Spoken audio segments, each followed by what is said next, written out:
Assalamualaikum warahmatullahi wabarakatuh. Bertemu lagi kita dalam subjek pendidikan kesihatan tahun 4. Kita masih lagi di unit 12 dan tajuk bagi pembelajaran hari ini adalah aras kumpulan makanan. Jom kita mulakan.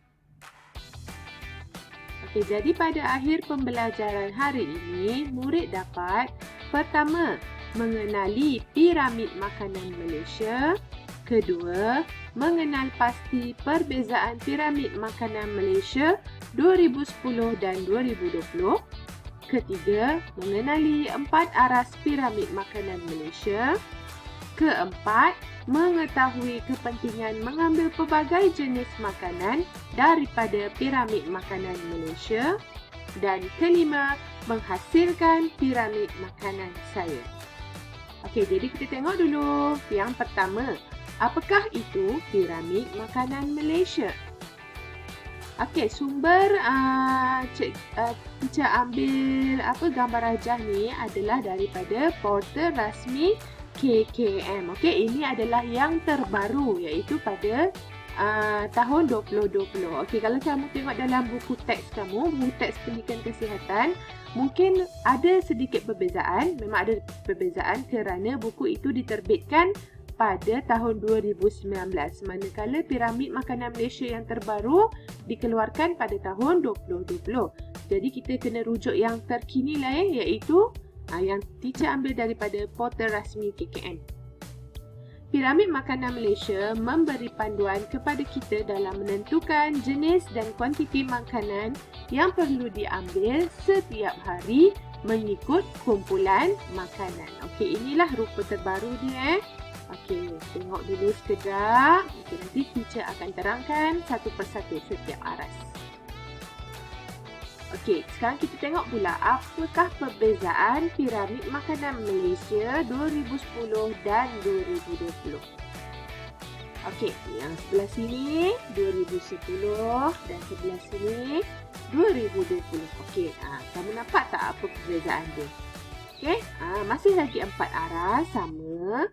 Tetapi ada perbezaan dari segi jenis makanan bagi aras yang bawah dan yang kedua bawah ni. Nanti kita tengok apa perbezaan dia lah. Cuma Cik Dwi cakap kat sini 2010 punya jenis karbohidrat berada di paling dasar, paling bawah. Sayuran dan buah-buahan di aras atas dia. Tetapi bagi 2020 jenis sayuran dan buah-buahan yang berada pada aras bawah dan atasnya adalah karbohidrat seperti nasi, roti dan lain-lain. Dan kalau tengok 2020 ni, di luar piramid ini nampak ni, ada gambar segelas air. Kita akan tengok yang 2020 punya secara terperinci. Jadi yang ketiga kita tengok 4 aras piramid makanan Malaysia. Aras 1 iaitu aras paling bawah. Kalau kamu tengok kat sini, belah sini adalah gambar sayur-sayuran, manakala belah sini adalah gambar buah-buahan. Sayur-sayuran dan buah-buahan adalah sumber vitamin dan mineral kepada kita. Apa fungsi vitamin dan mineral? Membantu penghadaman, perjalanan fungsi organ sempurna dan meningkatkan ketahanan badan. Jadi kumpulan makanan dia macam cikgu cakap tadi, sayur-sayuran serta buah-buahan. Contoh sayur-sayuran bayam, sawi, brokoli, lobak. Ada banyak lagi lah. Ini sekadar beberapa contoh. Buah-buahan pula pisang, betik, mangga, nenas. Bilangan sajian bagi sayur-sayuran lebih 3 sajian dalam sehari. Manakala bagi buah-buahan 2 sajian dalam sehari. Ini yang dicadangkan lah ya. Kita tengok pula aras 2. Aras 2 maksudnya aras kedua dari bawah, bukan dari atas, dari bawah. Dituliskan kat sini, nasi, bijiran lain, produk makanan berasaskan bijirin penuh dan ubi-ubian. Sumber makanan ni adalah sumber karbohidrat bagi kita. Apa itu fungsi karbohidrat? Karbohidrat memberikan tenaga. Contoh kumpulan makanannya nasi, roti, mi, biskut. Okey? Contoh makanan pula beras perang. Beras putih pun ya jugalah, beras yang kita biasa makan hari-hari tu. Chapati, tosi pun boleh. Roti bijiran penuh, mi, biskut-biskut. Okey, bagi bijirin pula, contohnya adalah oat, barley, okey, dan ubi-ubian, kentang, keledek, ada macam-macam lagi lah, ubi-ubi kayu kan. Okey, jadi cadangan bilangan sajiannya adalah 3 hingga 5 sajian dalam sehari. Aras 3 pula, aras 3 dari bawah. Okey, kalau kita tengok kat sini, aras 3, dia dalam aras yang sama tetapi dia pecah kepada 2 bahagian. Okey, bahagian pertama adalah susu dan produk penusuk. Kedua, yang belah sini pula, jenis ikan, ayam, telur atau daging dan legum. Legum ni apa? Adalah jenis kekacang. Okey. Okey, dan aras 3 ni adalah sumber protein kepada kita. Fungsinya untuk membantu proses pembesaran. Okey, tengok kumpulan makanan yang cikgu senarai kat sini.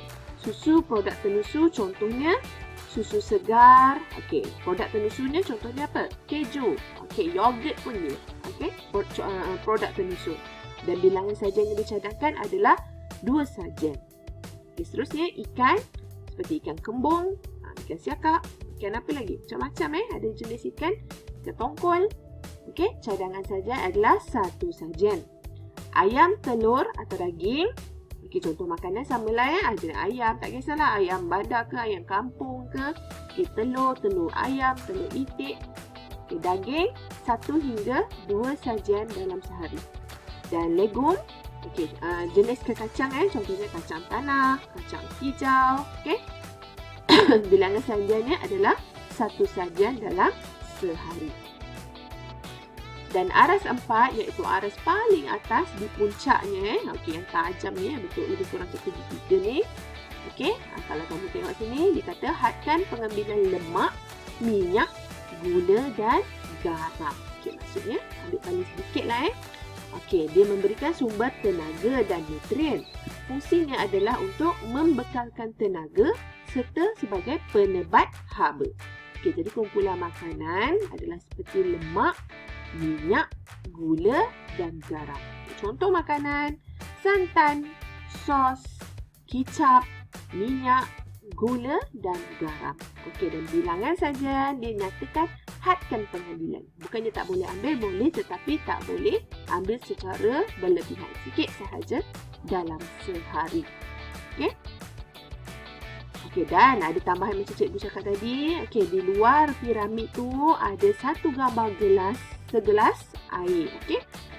Anggarannya adalah segelas air 250 ml. Okey, dan kita perlu ambil sekurang-kurangnya 6 hingga 8 gelas air kosong dalam sehari. Air kosong Okey, jadi kita tengok lagi sekali. Tadi teacher dah terangkan aras bawah, aras 2, aras 3 dan aras terakhir, aras 4 yang paling banyak, yang paling atas.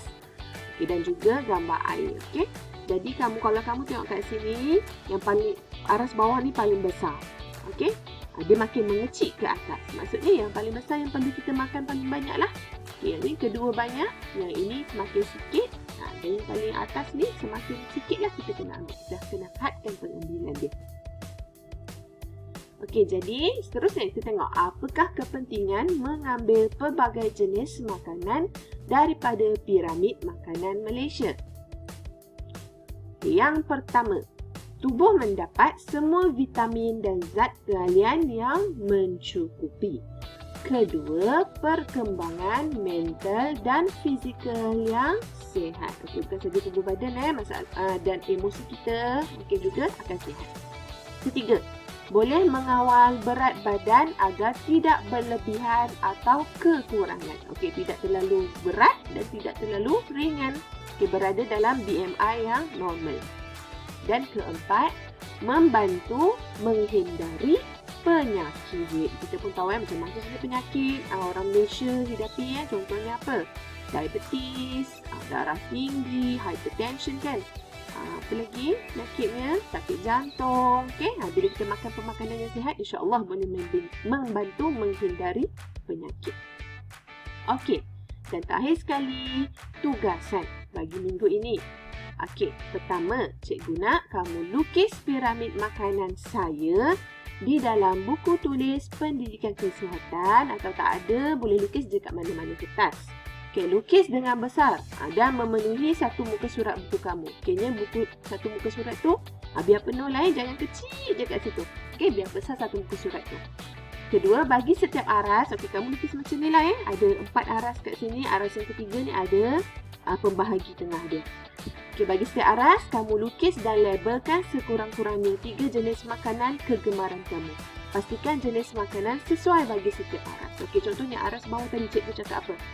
Sayur-sayuran dan buah-buahan. Okey, lukis sekurang-kurangnya 3 jenis. Okey, contohnya, yang pertama kamu lukis lobak merah. Okey, tulis lobak merah. Kedua, kamu lukis apa? Buah apple contohnya. Okey, tulis apple. Ketiga, kamu lukislah sama ada sayur atau buah-buahan kegemaran kamu. Okey, arah sini karbohidrat. Contohnya, nasi. Kamu suka makan nasi. Jadi, kamu lukis gambar nasi. Sepinggan nasi, kamu tulis nasi. Kedua, roti contohnya, kamu lukis. Ini pun sama, ini produk penusukan. Lukislah apa yang kamu suka. Dan sebelah sini adalah apa tadi? Yang ketiga, teacher pun dah lupa. Jenis ikan, ayam, telur, daging. Okey, boleh lukis apa yang kamu suka. Dan terakhir sekali contohnya macam gula, garam, kamu lukis 3 jenis. Okey. Kemudian pastikan label setiap benda yang kamu lukis tu kamu labelkan. Kemudian kamu warnakan lukisan kamu dengan cantik dan kemas. Dan seterusnya, hantar tugasan secara PM kepada nombor WhatsApp teacher. Okey, jadi ada satu saying, English saying yang mengatakan we are what we eat. Kita adalah apa yang kita makan. Okay, kalau kita makan benda sihat, insya-Allah kita jadi sihat. Kalau kita makan benda yang tak sihat, kita pun akan jadi tak sihat. Okey, jadi itu sahaja untuk tugasan kali ini, pembelajaran hari ini. InsyaAllah kita jumpa lagi pada minggu hadapan. Sekian, terima kasih. Assalamualaikum warahmatullahi wabarakatuh.